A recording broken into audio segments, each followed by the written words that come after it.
When my daughter was born premature, my in-laws refused to help with the NICU bills. "She's too weak to survive anyway. Why waste money?" my mother-in-law said. My husband stayed silent on that phone call.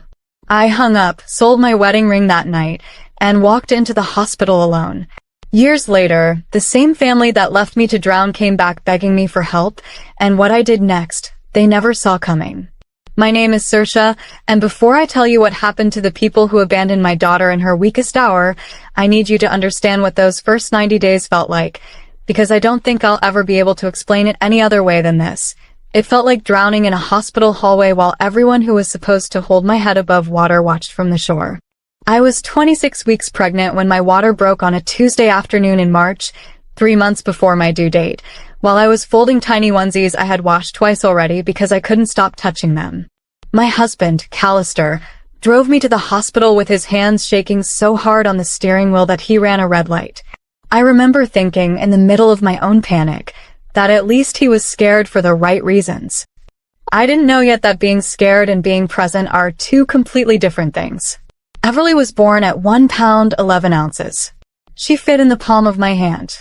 The neonatologist used the word critical so many times in the first conversation that it stopped sounding like a word and started sounding like a warning bell.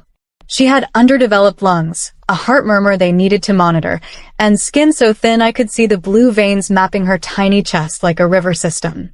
They put her in an incubator with tubes running into her nose, her arm, the top of her foot because her veins kept collapsing. I wasn't allowed to hold her for 11 days. I could only reach through 2 small holes in the incubator and rest 2 fingers against her palm, and even that felt like it might break her. I knew the bills were coming before I even left the hospital parking lot that first time. NICU care isn't measured in days, it's measured in tens of thousands of dollars per week, and my insurance, which I had fought for during a difficult pregnancy while also working part-time as a payroll coordinator, covered only a portion of the cost, and disputed charges kept piling up faster than I could track them.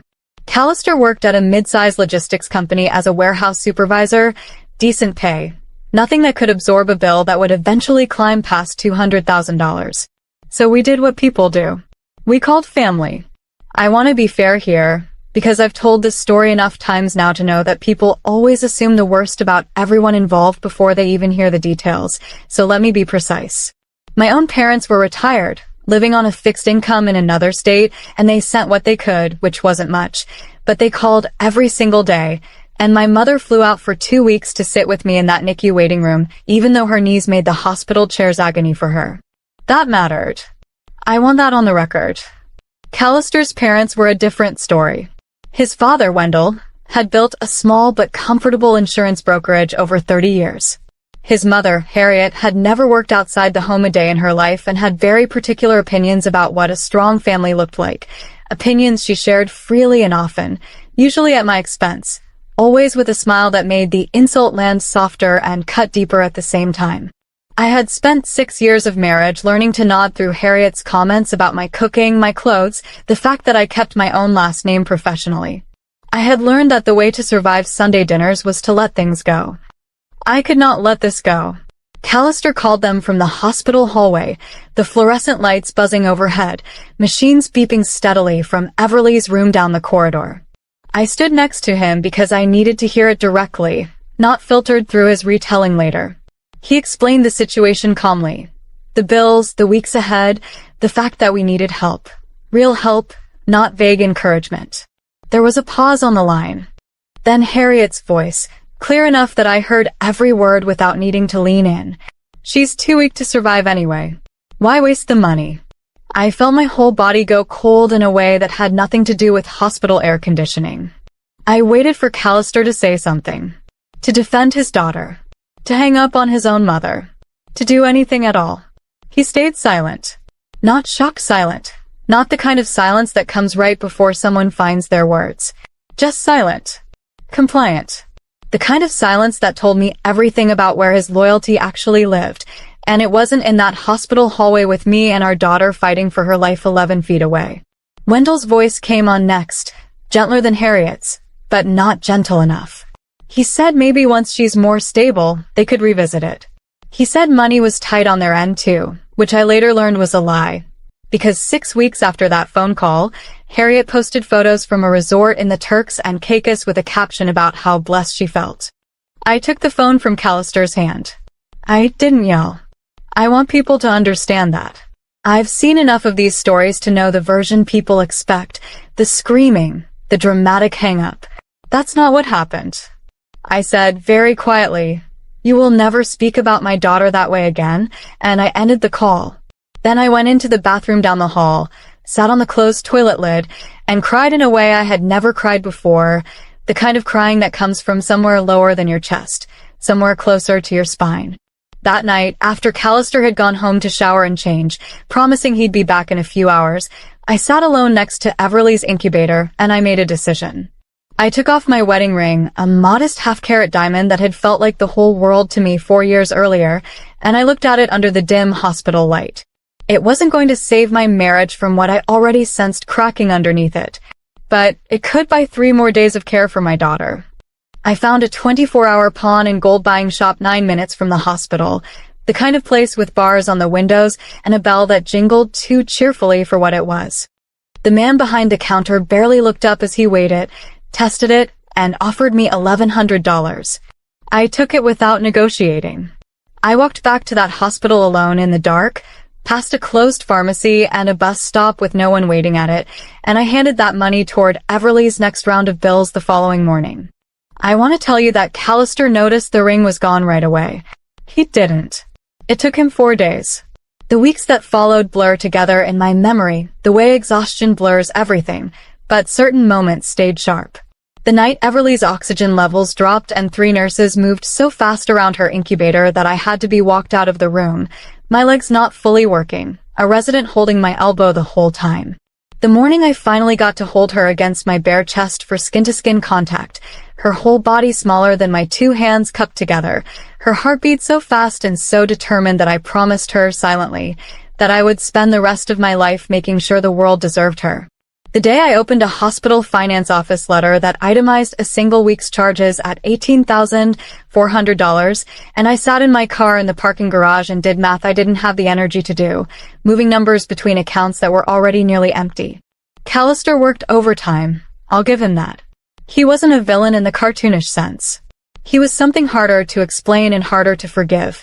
A man who loved his daughter in theory but couldn't locate his backbone when his mother was on the other end of a phone call. Every time I brought up Harriet's comment, he'd say some version of, "That's just how she talks," or "She didn't mean it literally," as if the literal meaning was the only thing that mattered, as if I hadn't heard the coldness underneath the words, the calculation, the decision that my daughter's life wasn't worth their money. His parents never called to check on Everly. Not once during those 91 days.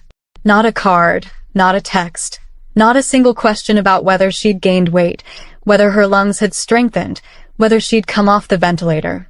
My own mother called every single evening, sometimes just to sit on the phone in silence with me because she knew I didn't have words left, and that silence from her felt like an entirely different language than the silence from Callister's side. There was a night in week 5 that I still think about more than almost any other. Everly had a setback, a minor infection that sent her oxygen requirements climbing again. Nothing catastrophic in the end, but terrifying in the moment, the kind of terrifying that makes a parent bargain with a god she hasn't spoken to since childhood.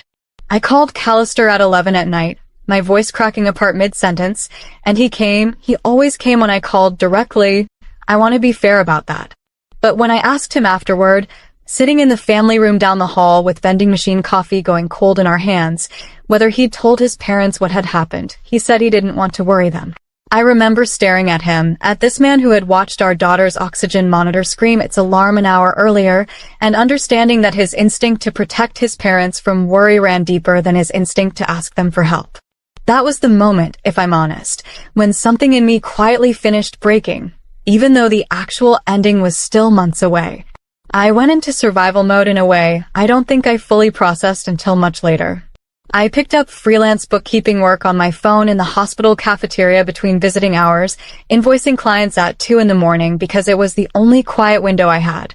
I sold things, the ring first, then a set of vintage china my grandmother had left me, then a watch Callister had given me for our anniversary that I told myself didn't mean what I thought it meant anymore. I learned the exact hours the hospital billing office was least busy so I could negotiate payment plans without waiting 40 minutes on hold. Everly turned a corner in her 7th week. Her lungs strengthened. She started tolerating small feedings without her oxygen dropping. The neonatologist, a soft-spoken woman named Dr. Okonkwo, who I will be grateful to for the rest of my life, told me one afternoon that Everly was a fighter, and I remember laughing, a strange broken laugh, because of course she was. She came from me. We brought her home at 91 days old, weighing 5 pounds, 3 ounces, small enough that her going-home outfit, a preemie-sized onesie, still swallowed her whole. I remember standing in the hospital lobby with her in the car seat, Callister carrying the bag of hospital paperwork and monitoring equipment we'd need for the following months, and feeling something I can only describe as a strange, hollow victory. We had survived. But I already knew standing there that we didn't mean what it used to. Harriet and Wendell showed up exactly once during Everly's first year, at a family gathering I didn't want to attend, but Callister guilted me into for the sake of keeping peace. Harriet held Everly for exactly 4 minutes, took 2 photos for her own social media, and spent the rest of the visit talking about a cruise she and Wendell were planning. She never asked how the hospital stay had gone. Never asked what it cost us, financially or otherwise. It was as if those 91 days had happened to strangers. I stopped attending family gatherings after that. Callister went alone, or didn't go, depending on how much energy he had left to negotiate that particular battlefield. Our marriage during that first year existed in a strange holding pattern, not actively falling apart, but hollowed out, like a house that still stands but has termites working quietly through the walls. The real ending came 18 months after Everly was born, on an ordinary Thursday. I had asked Callister calmly, for what felt like the 100th time, to set a boundary with his mother, not even to cut her off, just to tell her that comments about our daughter's worth were not acceptable. He told me I was still holding on to something that happened a long time ago, and that I needed to let it go for the sake of the family. Something in me went very quiet and very clear in that moment. I looked at this man I had married, who I had once believed would stand between me and anything that threatened our family, and I understood, fully and finally, that he had already chosen a side back in that hospital hallway, and it wasn't mine. What settled it completely happened 3 weeks later. I found out, almost by accident, that Wendell had quietly given Callister $4,000 toward a used truck he'd been wanting. Money handed over the same month. I was still splitting Everly's specialist follow-up appointments across 2 credit cards because I couldn't cover them outright. When I asked him about it, he didn't deny it. He said his father had offered, and he hadn't wanted to make things complicated by mentioning it to me. I understood then that this wasn't really about money, and it never had been. His family had decided, long before I ever entered the picture, which parts of this family were worth investing in, and my daughter simply hadn't made that list. I filed for divorce 4 months later. It wasn't dramatic. There was no screaming match, no throne plates. I simply stopped waiting for him to become someone he had already shown me he wasn't. Callister didn't fight the divorce much, which told me something too, that some part of him had been waiting for permission to stop pretending as well. My own parents helped where they could, but they were older, on fixed incomes, and I refused to let myself become a burden they couldn't carry. I moved into a modest 2-bedroom apartment with Everly, took on a full-time bookkeeping position with actual benefits, and kept the freelance clients on the side for the months when childcare costs outpaced my paycheck.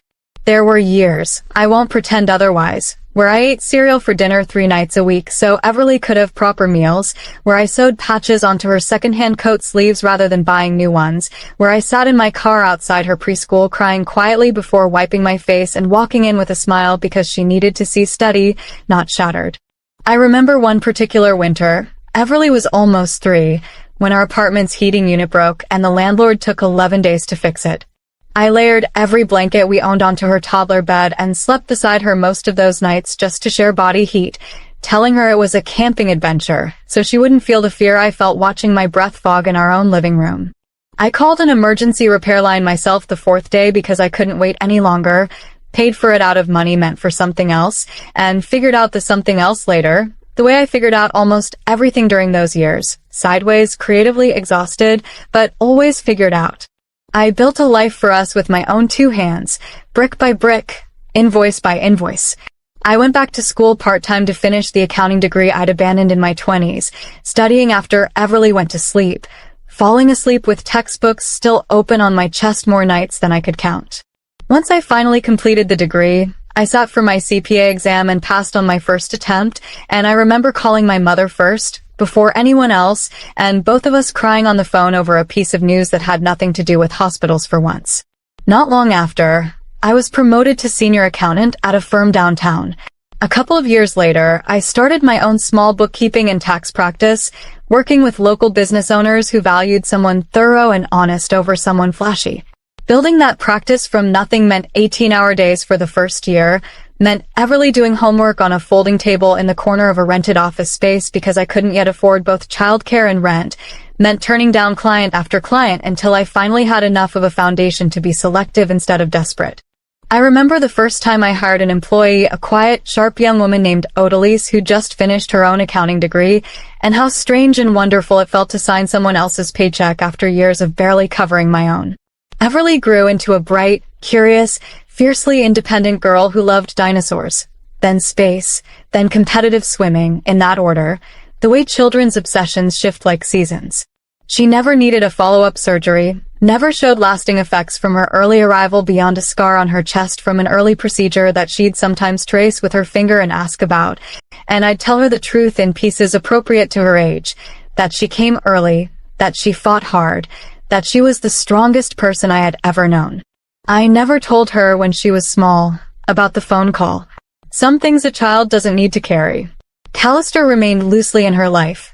Every other weekend visits that grew sparser over the years, birthday appearances, the occasional missed pickup with an apologetic text. He remarried 3 years after our divorce, to a woman I never had strong feelings about one way or the other. His parents, from what I understood through the thin threads of information that still reached me, remained exactly who they'd always been, only louder about it as they aged, the way people often do. I built my practice into something I was proud of.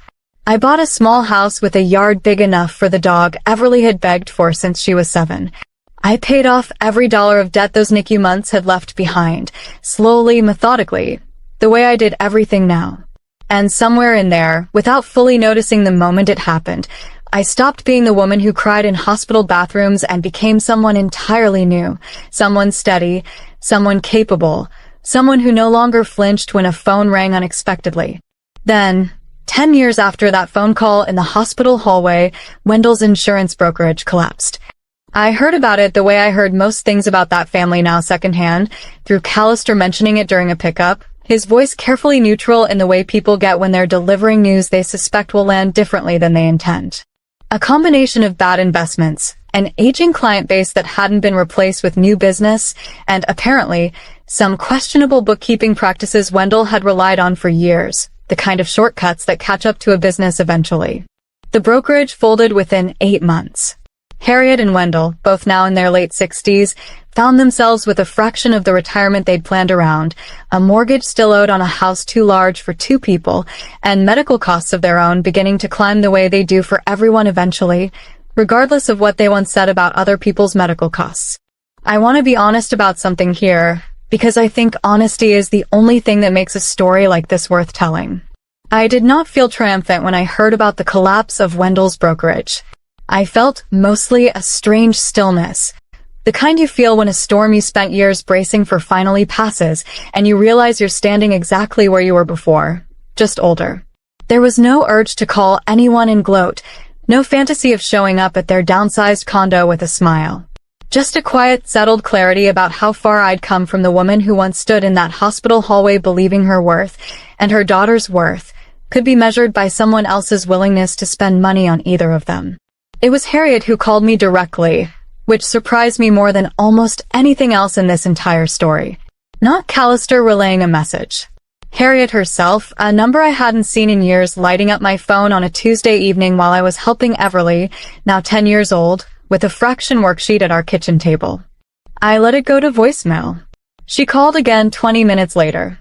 I let that go too. The third time, I stepped into my bedroom and answered. Her voice sounded smaller than I remembered, though I recognized the same practiced warmth underneath it, the tone she'd always used right before asking for something.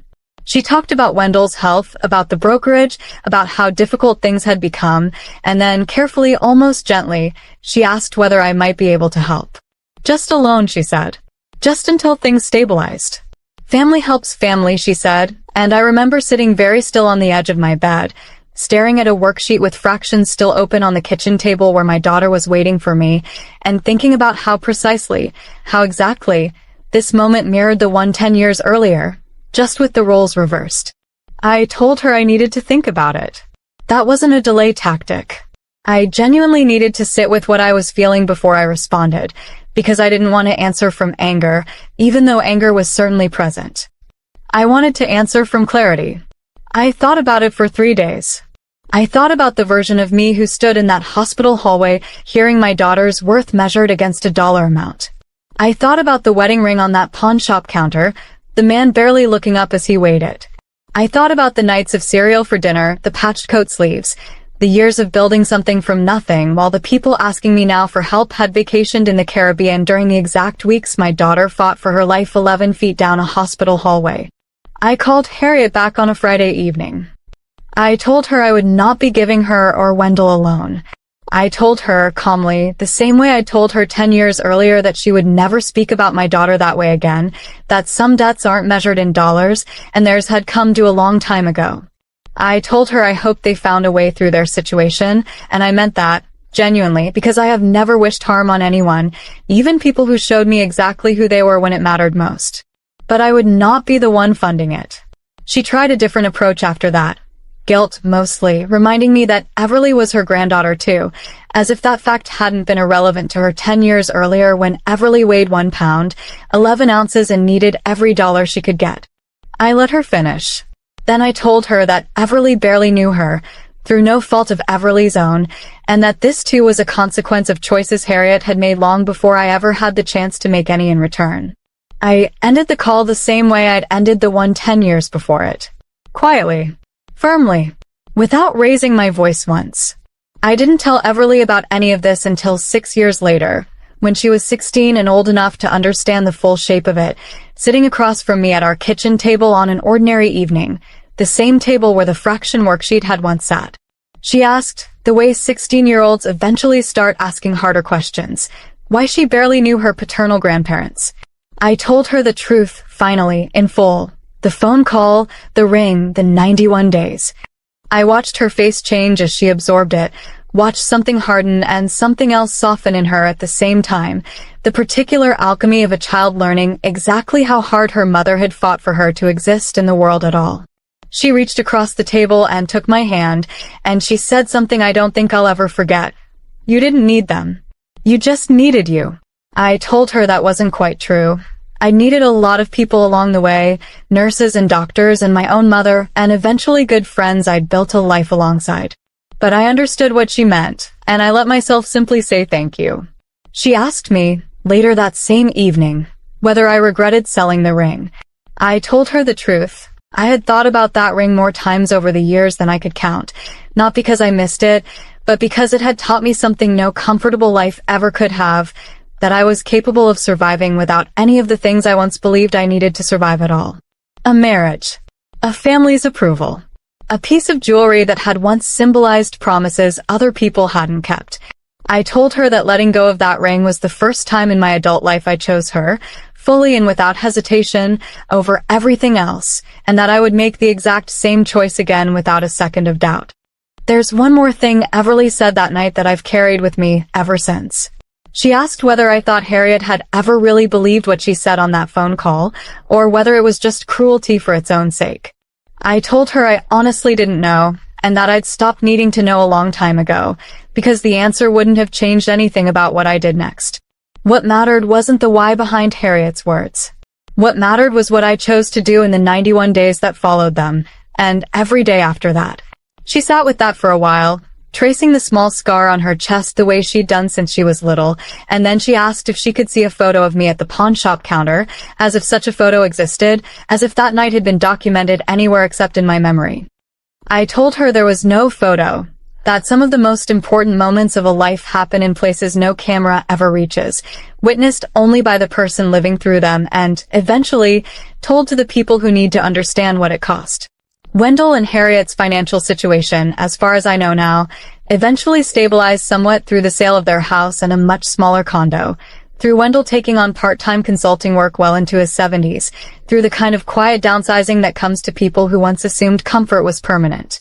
I don't know all the details because I stopped tracking their lives a long time ago. Callister reached out once more about a year after Harriet's call, asking whether I'd reconsider, framing it as being for his father's sake rather than his mother's, as if that distinction changed anything about what had happened in that hallway 10 years earlier. I told him the same thing I'd told Harriet, and I also told him something I'd never said aloud before, that I had spent years waiting for him to apologize, not for staying silent on one phone call, but for every quiet choice afterward that told me his parents' comfort would always outweigh his daughter's well-being in some invisible calculation he never seemed aware he was making. He didn't have an answer for that. I didn't need him to anymore. What strikes me most, looking back now, is how little the money ever actually mattered in the end, on either side of this story. It was never really about the wedding ring, or the pawn shop, or the $1,100 it bought toward a bill that eventually reached 6 figures. It was about the sentence itself. She's too weak to survive anyway. Why waste the money? And what that sentence revealed about which of us in that family were willing to fight for a life that couldn't yet fight fully for itself. I fought. My daughter fought harder than any 1-pound, 11-ounce person should ever have to. Everyone else simply revealed, in their own time, exactly how much fighting they had in them. My practice now employs 2 other accountants and a part-time office manager. Everly is 16 now, swims competitively, wants to study marine biology, and has never once doubted that she was worth every ounce of fight it took to get her here. I found my worth in a hospital hallway at 1 in the morning, holding 2 fingers against my daughter's palm through a small plastic opening, promising her a life that no one's coldness could ever touch again. I kept that promise. That's the only ending that ever really mattered to me. If someone told your child's life wasn't worth saving, would you have walked away from them the way I did, or would you have given them one more chance? This has been another story from Velmira Payback. If this moved you, you know what to do, like share, and I'll see you in the next one.